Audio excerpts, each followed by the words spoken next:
Good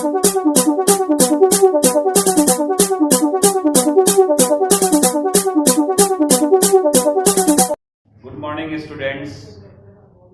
पिछले class में हम लोगों ने रिसीप्ट एंड पेमेंट अकाउंट के न्यूमेरिकल्स को समझा था। अब हम लोग इस चैप्टर में आगे बढ़ेंगे और आज के क्लास में हम लोग नया टॉपिक डिस्कस करेंगे जिसका नाम है इनकम एंड एक्सपेंडिचर अकाउंट। आप देखेंगे बोर्ड पे हमने लिख दिया है टॉपिक का नाम इनकम एंड एक्सपेंडिचर अकाउंट। सबसे पहले हम लोग इसकी मीनिंग को समझेंगे।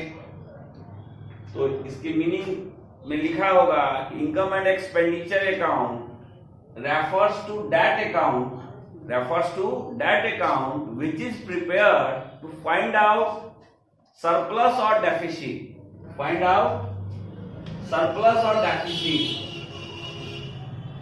अलाउंस में आप लोग प्रॉफिट एंड लॉस अकाउंट बनाए होंगे, पीएल अकाउंट।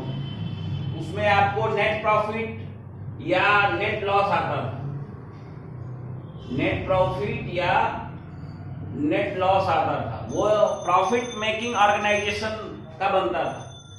लेकिन income and expenditure account NPO का बनता है और हम जानते हैं कि एनपीओ का पर्पस प्रॉफिट अर्न करना नहीं है।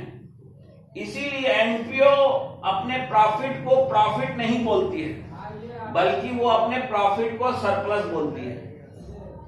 तो जो मीनिंग नेट प्रॉफिट का पीएल अकाउंट में था, सेम वही मीनिंग सरप्लस का माना जाएगा इनकम एंड एक्सपेंडिचर अकाउंट में। इसी तरह नेट लॉस को यहां डेफिसिट बोला जाता है। तो ये पूरी तरह पीएल अकाउंट से ही कोरिलेटेड है, बस इसका नाम अलग है, इनकम एंड एक्सपेंडिचर अकाउंट। इसके मीनिंग को हम लोग और अच्छे से समझेंगे जब हम लोग इसके फीचर्स को समझेंगे। तो आप यहां देखें, इसका फर्स्ट फीचर है it is a nominal account. All accounts related with income and expenses are called nominal account and income and expenditure account is also a nominal account. Its second feature is it is prepared on accrual basis.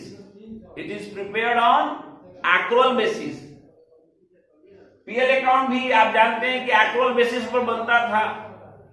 Accrual basis की खासियत ये होती है कि इसमें केवल current year के income और एक्सपेंस को लेते हैं, नेक्स्ट ईयर और प्रीवियस ईयर के इनकम और एक्सपेंस को नहीं लेते हैं। तो ये एक्रुअल बेसिस पर बनता है। It's third feature is it is just similar to profit and loss account और पीएल अकाउंट, बस नाम अलग है। और ये पूरी तरह वैसे ही बनेगा जैसे 11th में आपने प्रॉफिट एंड लॉस अकाउंट बनाया था। और ये जो सबसे इंपॉर्टेंट फीचर है, फोर्थ नंबर, वो है it records those incomes and expenses which are of revenue nature. पिछले क्लास में मैंने आपको पढ़ाया था रिसीप्ट एंड पेमेंट अकाउंट। उसमें मैंने बताया था कि उसमें रेवेन्यू नेचर के भी आइटम आते हैं और कैपिटल नेचर के भी आइटम आते हैं। लेकिन so far as income and expenditure account is concerned, यहां केवल रेवेन्यू नेचर का ही आइटम आएगा, कैपिटल नेचर का कोई भी आइटम यहां रिकॉर्ड नहीं होगा। साथ ही साथ यहां केवल करंट ईयर का ही आइटम आएगा, प्रीवियस ईयर और नेक्स्ट ईयर का कोई आइटम नहीं आएगा। तो दो बात याद रखनी है, एक तो केवल रेवेन्यू नेचर का आइटम आएगा और दूसरी वो भी केवल करंट ईयर से रिलेटेड। और लास्ट फीचर है it records non cash items also like depreciation, outstanding expenses, accrued income etcetera. Receipt and payment account में तो आप जानते हैं कि केवल कैश आइटम होता था, नॉन कैश आइटम वहां रिकॉर्ड नहीं होता था। लेकिन यहां कैश आइटम भी रिकॉर्ड होगा as well as non cash item भी रिकॉर्ड होगा। इसके फीचर्स और मीनिंग को जानने के बाद अब हम लोग इसके फॉर्मेट को समझेंगे। आप देखें मेरे इस तरफ मैंने इनकम एंड एक्सपेंडिचर अकाउंट का फॉर्मेट ड्रॉ कर रखा है, तो आप देखेंगे कि there are two sides, DR sides and CR side. DR side is called expenditure side, and all revenue expenses of current year only are recorded in this side, and CR side is called income side. CR side is called income side, and all revenue incomes of current year only are recorded in this side. ऊपर हम लोग लिख देंगे income and expenditure account of dot dot dot, और उसमें NPO का जो नाम होगा वो लिख दिया जाएगा, और उसके नीचे लिखेंगे for the year ended dot dot dot, उसमें आप डेट मेंशन कर देंगे। और जैसा मैंने बताया कि यहाँ करंट ईयर के सभी रेवेन्यू एक्सपेंसेस डीआर साइड में आएंगे, और सीआर साइड में करंट ईयर से रिलेटेड सभी रेवेन्यू इनकम्स आएंगे। कोई भी कैपिटल आइटम यहाँ रिकॉर्ड नहीं होगा, और कोई भी आइटम जो प्रीवियस ईयर और नेक्स्ट ईयर से रिलेटेड है वो भी इसमें रिकॉर्ड नहीं होगा।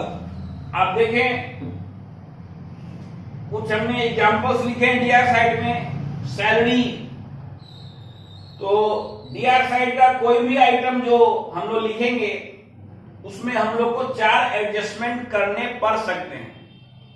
मैक्सिमम कितने एडजस्टमेंट करने पड़ सकते हैं? 4 एडजस्टमेंट्स।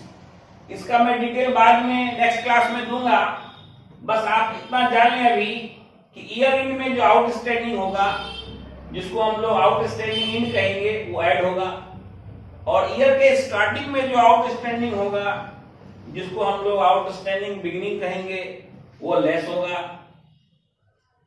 ईयर के एंड में जो प्रीपेड अमाउंट होगी सैलरी की या किसी भी एक्सपेंस की, उसको लेस कर देंगे, और ईयर के बिगिनिंग में जो प्रीपेड अमाउंट होगा उसको ऐड कर देंगे। यानी एक्सपेंस के किसी भी आइटम में मैक्सिमम 2 आइटम ऐड होगा और 2 आइटम लेस होगा। आउटस्टैंडिंग एंड ऐड होगा, प्रीपेड बिगिनिंग ऐड होगा, और इस दोनों का अपोजिट लेस होगा।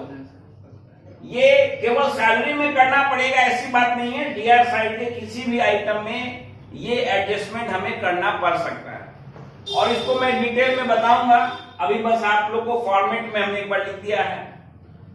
To rent, to insurance, to telephone charges, to office expenses, to electricity charges. केवल इतने ही खर्च नहीं है, बहुत से खर्च हैं। जो भी एक्सपेंसेस होगा जिसको आप लोग ट्रेडिंग और पीएल में डेबिट करते थे, उन तमाम खर्चों को जो एनपीओ से रिलेटेड हैं, एनपीओ के नॉर्मल एक्टिविटी से रिलेटेड हैं, उन सब को यहाँ डेबिट करेंगे। और एनपीओ को जो इनकम होती है, जो रेवेन्यू नेचर की है और जो करंट ईयर से रिलेटेड है, उसको हम लोग क्रेडिट करेंगे। लाइक सब्सक्रिप्शन, एनपीओ का मेन सोर्स ऑफ इनकम है सब्सक्रिप्शन। एनपीओ को अपने मेंबर से समय समय पर चंदे की रकम मिलती है। जिस तरह हमने एक्सपेंसेस में एडजस्टमेंट किए थे 4 एडजस्टमेंट्स, वैसे ही इनकम के आइटम में भी वो 4 एडजस्टमेंट्स होंगे, और उनके होने का तरीका भी वही है सेम। यहां भी आउटस्टैंडिंग एंड ऐड हुआ, इनकम में भी आउटस्टैंडिंग एंड ऐड होगा। यहां प्रीपेड बिगिनिंग ऐड हुआ, यहां भी एडवांस बिगिनिंग ऐड होगा, और इस दोनों का अपोजिट जो है, आउटस्टैंडिंग एंड का अपोजिट हो गया आउटस्टैंडिंग बिगिनिंग, और एडवांस बिगिनिंग का अपोजिट हो गया एडवांस एंड। उसको हम लोग लेस करेंगे। तो इनकम के आइटम में मैक्सिमम 4 एडजस्टमेंट्स होंगे, जो किसी भी आइटम में हो सकते हैं। इसमें से केवल 1 हो, 2 हो, 3 हो, मैक्सिमम 4 एडजस्टमेंट्स हो सकते हैं। एनपीओ को सब्सक्रिप्शन के अलावा और भी इनकम्स होती है, जैसे डोनेशन, उसको लोगों से डोनेशन मिलता है, ग्रांट, एनपीओ को सरकार से जो फाइनेंशियल हेल्प मिलती है उसको ग्रांट कहते हैं।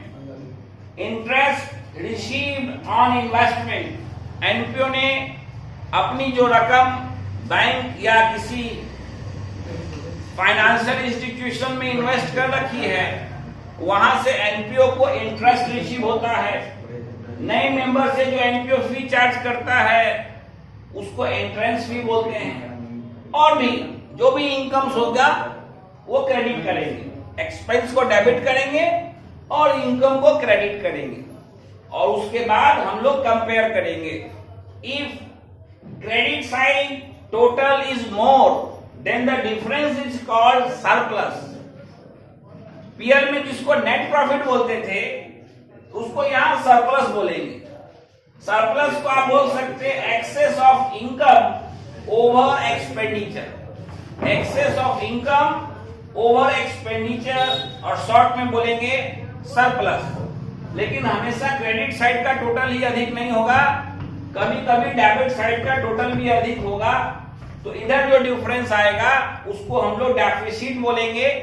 ये नेट लॉस हुआ एक प्रकार का, इसको आप बोल सकते हैं excess of expenditure over income, short में इसको बोलते हैं डेफिसिट। इस दोनों में कोई एक चीज आएगा, या तो सरप्लस आएगा या डेफिसिट आएगा।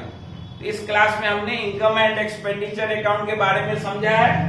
अब नेक्स्ट क्लास में हम लोग आगे के टॉपिक को डिस्कस करेंगे।